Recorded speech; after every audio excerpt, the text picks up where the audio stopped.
Today we are going to continue our journey across the United Kingdom. Lecture 2 is devoted to Highland and Lowland Britain. The main focus of the lecture is to go through the physical characteristics of the constituent parts of the United Kingdom, that is, the relief of England, Wales, Scotland and Northern Ireland. Before starting our lecture, let's review some active vocabulary. The first word is moorland. That is a British way of pronunciation. As for the American variant, it will sound like moorland. That is an open area of hills covered with rough grass, especially in Britain. About 23% is found in Ireland and around 60% in the United Kingdom. The next word is plateau. That is an area of relatively level or flat, high ground. Peninsular. Peninsular means almost island. It's a landform surrounded by water on the majority of its border while being connected to a mainland from which it extends. Rough pasture. Rough pasture is a non-extensive grazing pasture commonly found on poor soils, especially in hilly areas throughout the world. Rural. Rural means relating to or characteristic of the country, country life or country people, not a city. Sparsely populated. Something that is sparse is small in number or amount or spread out over an area. Loch. So, two words. Loch is a Scottish Gaelic word for a lake. For example, Loch Ness, meaning lake ness. And the same word, which is spelled differently, it's chiefly Irish, also meaning lake. For example, Loch Ness. Britain is marked by noticeable regional differences. The most basic division is that between highland areas and lowland areas. Despite its small area, it contains rocks of nearly all the main geological periods. There is a contrast between the generally high relief of western and northern Britain and the lowland areas of the south and east. In general, the oldest rocks appear in the highland regions and the youngest in the lowland region. The highland zone is defined by being over 200 meters above sea level. Highland zones are found in Wales, much of Scotland, northern England and parts of southwestern England, although lowland pockets exist in highland territories. The British Highland zone is not really mountainous, as the highest mountains reach the most height of roughly 4,000 feet. There is as much high proportion of highland land in Scotland than in England, and the difference between the highlands and the lowlands and their inhabitants plays a central role in Scottish history and culture. The highlands are marked by a greater emphasis on pastoralism, as they have mostly chalky soil and are too wet and cold for successful agriculture. Pastoralism means the herding of domesticated animals as a primary economic activity of a society. The highlands are also much less densely populated than the lowlands, as it requires much more land to support a human being through pastoralism than through agriculture. Though England cannot be considered as a very hilly country, still it is far from being flat everywhere. England is bounded on the north by Scotland, on the west by the Irish Sea, Wales and the Atlantic Ocean, on the south by English Channel, on the east by the North Sea. The most important range of mountains is the Pennine Range, regarded as the backbone of England. It stretches from the Tyne Valley in the north to the Trent Valley in the south, a distance of about 250 kilometers, the highest point of which is Crossfell, which is 893 meters high. Being an upland region, the Pennines form a watershed separating the westward flowing from the eastward flowing rivers of northern England. They also form a barrier between industrial areas, Lancashire and Yorkshire on the opposite sides. Both sets of rivers have out valleys into the uplands. Rainfall in the Pennines is abundant, and they are swiftly flowing streams used to provide power for woolen mills. Today, the area is used for water storage. Reservoirs in the uplands supply water to the industrial towns on each side of the Pennines. Britain's oldest long-distance footpath, the Penryn Way, runs along most of the Pennine chain and is 268 miles long. The Penryn Way is a national trail in England, with a small section in Scotland. It is popular with walkers who contribute millions of pounds to the local economy along the route, directly maintaining 156 jobs. Across the north end of the Pennine Range there are the grassy Cheviot Hills. The highest point is the Cheviot, near the Scottish border, which is 816 meters high. The Cheviot Hills serve as a natural borderland between England and Scotland. In northwest England, separated from the Pennines by the valley of the River Eden, lie the Cambrian Mountains, but this name is less frequently used than the terms like the Lake District or the Lakeland Fells. A fell is a high and barren landscape feature, such as a mountain range or moor-covered hills. The term is most often employed in some parts of northern England and Scotland. The highest mountain in England, Scafell Pike, naturally has a very extensive view on a clear day. The valleys which separate the various mountains from each other contain some beautiful lakes such as Windermere, Grasmere, Coniston Water, and some others. This is the celebrated Lake District, where many tourists resort every year and where the famous poets such as William Wordsworth, Samuel Taylor Coleridge, and Robert Southey, and others lived and wrote. The Lake District is exposed to the westerly winds and rainfall exceptionally high. The region is sparsely populated, and sheep rearing is the main occupation of the farmers. A typical lakeland farmhouse is built of stone, and there are a number of small fields separated from one another by dry stone walls. The village of Sideshova, with an annual average rainfall of 3,300 millimeters, claims to be the wettest inhabited place in the British Isles. The southwest peninsula of Great Britain includes the counties of Cornwall, Devon, and Somerset. The region is made up of a number of upland masses separated by lowlands, which apart from the plain of Somerset are of limited extent. The uplands of the southwest peninsula are not ranges of mountains or hills, but areas of high moorland, the most extensive being Dartmoor and Exmoor. The southwest region is essentially an agricultural area.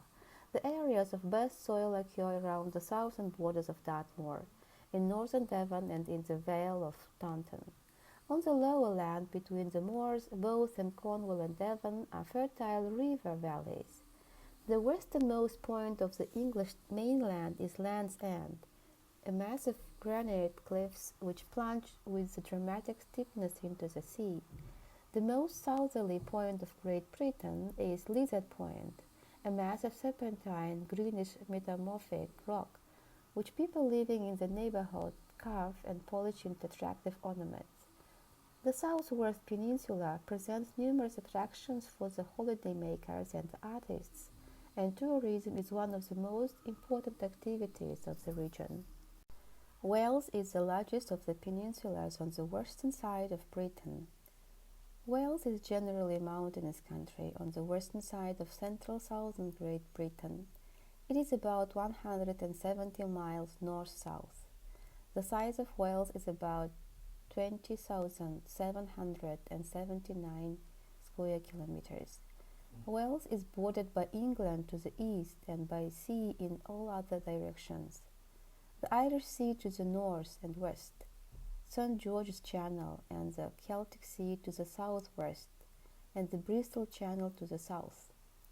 Wales has about 1,680 miles of coastline, including the mainland, Anglesey, and Holyhead. Over 50 islands lie off the Welsh mainland, the largest being Anglesey in the northwest. Wales consists of a complex of worn-down mountain ranges representing high plateau. They are called the Cambrian Mountains.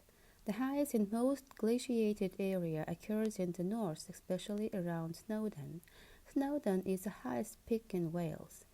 The Cambrians largely comprise the upland areas, generally and collectively described as the Welsh Massif. In the south, the massif includes an important coal field, on which an industrial area has grown. It is the most densely populated part of Wales, with some two-thirds of the total population of about 3 million inhabiting about one-eighth of the area. Two relief divisions may be distinguished in South Wales: a coastal plain, which is in the southeastern part around Cardiff, and the upland areas of the coalfield proper.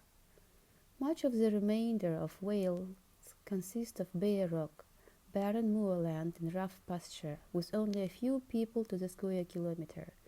But this region constitutes the heartland of Wales, for centered upon the massif is the Welsh culture, where the traditions and language of the Celtic people are best preserved.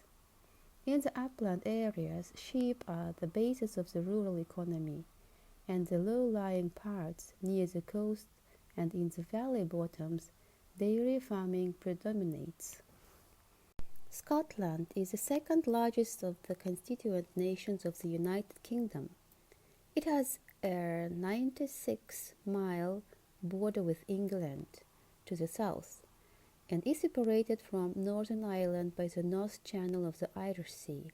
The capital is Edinburgh, and the largest city is Glasgow.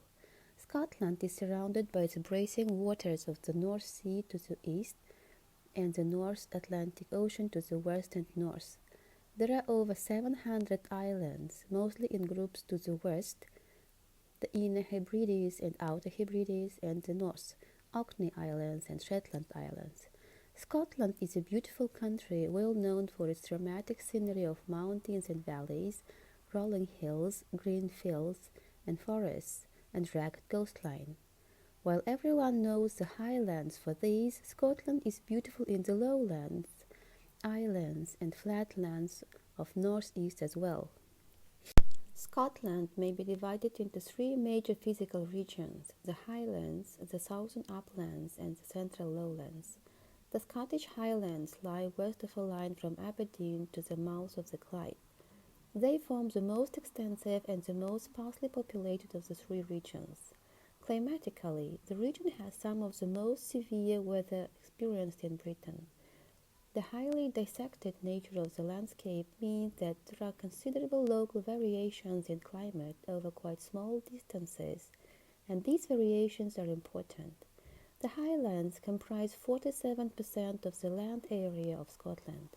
At the same time, they house less than 15% of the Scottish population. The population is largely concentrated on the periphery of the massif, and nowhere else in Britain are the problems of depopulation and economic decline seen so clearly. The economy of the region has traditionally been that of crofting, subsistence farming, in which the farmer and his family consume all they produce. The crofter grows crops on a patch of land near his cottage, the main crops being potatoes, oats, and hay. His sheep graze on the nearby hill slopes and may have one or two cows to keep the family supplied with milk and some poultry. To the south are the Grampians, which are generally higher than the northwest Highlands and contain the loftiest summits, including Ben Nevis, the highest peak in the British Isles, which is 1,347 meters high. They have also been deeply carved by the action of glaciers and rivers. The mountains are separated into two parts by Glen More of the Great Glen, a long crack in the earth's crust, running from northeast to southwest. Glen More contains three lakes: Loch Ness, Loch Oig, and Loch Lochie, and the first is said to be the home of a monster. In the early 19th century, the lochs were joined to form the Caledonian Canal, which was equipped with 29 locks and was almost 100 kilometers in total length. Along the west coast, the highlands rise quite abruptly from the sea level, so that westward flowing rivers are short and swift. Rivers which flow generally east, such as the Tay and the Dee, have a relatively long course. The southern uplands extend from the central valley of Scotland in the north to the Penryn Hills and Lake District in the south. Although for the most part of an upland area, the boundaries of the region are not clearly cut in physical terms.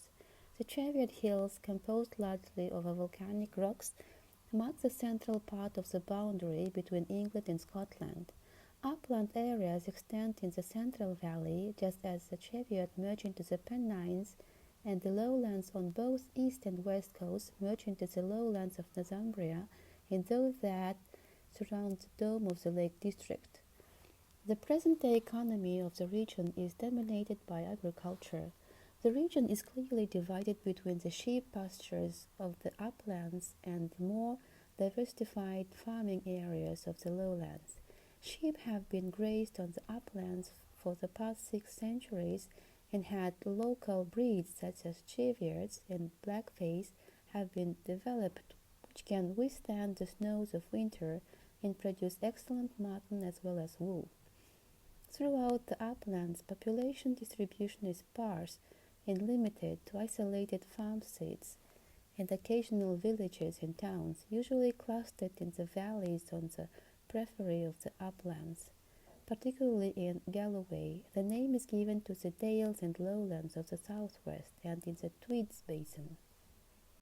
The central lowlands of Scotland, sometimes known as the Midland Valley, lie between the Highland and the southern uplands. For the most part, this region is a lower-lying northeast to southwest trending, are some 80 kilometers or so wide. The central lowlands are by far the most densely populated of the 3 main regions of Scotland. They occupy about 50% of its area, but contain about 80% of its population. Many of the people who left the Highlands during the 18th and 19th centuries settled in the central lowlands, particularly in the Glasgow region, where industrial development is taking place at a rapid rate. The area was one of the major industrial centers of Britain, with important coal, steel, shipbuilding and engineering industries. The 20th century has seen increasing problems in these industries, and there has been a movement of population from the area. On the fertile sandy soils in the southwest, the farmers grow early potatoes. They also cultivate oats, and in the sheltered Clyde Valley, many are engaged in fruit growing and market gardening. Throughout the region, sheep are reared on the hills. Ireland is a predominantly a rural island, with a generally low density of population and indeed few large towns other than those situated on the coast. The regional geography of the island is simpler than that of Great Britain, especially than the regional geography of England. Being geographically an island and a single unit, Ireland is politically divided into the Irish Free State and Northern Ireland. Northern Ireland comprises 6 counties of Ulster, which was one of the 4 provinces of ancient Ireland: Antrim, Londonderry, Tyrone, Fermanagh, Armagh and Down. There are some of the best sights in Northern Ireland, from man-made masterpieces to nature's most impressive landmarks. Here you will find an area made up of about 40,000 interlocking basalt columns, which is the result of an ancient volcanic eruption. Or, if you prefer the legend, find out about the giant Finn MacCool and how he built the causeway as a stepping stone to Scotland to pick a fight with big man Bannon. Lowland Britain offers a striking contrast in many ways. Though so much less rugged, there are few parts where level land is uninterrupted by hills. One of the most extensive plains in the British Isles is in the English Midlands, consisting of river valleys and plains interspersed with scattered hills. It is a midland plain, which is best described as an undulating lowland really rising above 100 meters. To the north of it are the Pennines, to the south the Thames Basin, to the East Anglia, and to the west the Welsh borderlands. Another important plain in Britain is the London Basin in southeast England. The master stream of the basin is Britain's second longest river, the Thames, which enters the region from the west. The Hampshire Basin includes a wide plain area of central southern England. So, why do you think that the lowlands of Britain are more densely populated than the northern highlands? The main reason is that lowland areas are usually more fertile. The most fertile lowlands are in the south and southeast of Britain, where there is rich, heavy soil more suitable to agriculture. Lowlanders can engage in raising either grains or livestock, depending on circumstances. In the Middle Ages, much of the lowlands was turned over to the highly profitable production of wool. Lowlanders tended to live in villages, Highlanders in small hamlets or isolated farmsteads, or to be nomadic. So we have spoken about the physical characteristics of the constituent parts of the United Kingdom. Here are some more amazing facts. The British Isles have over 5,000 islands, of which only 136 are inhabited. Ben Nevis is the highest peak in Scotland, but it is also the highest peak in the British Isles as well. The top 75 peaks in the British Isles are all in Scotland.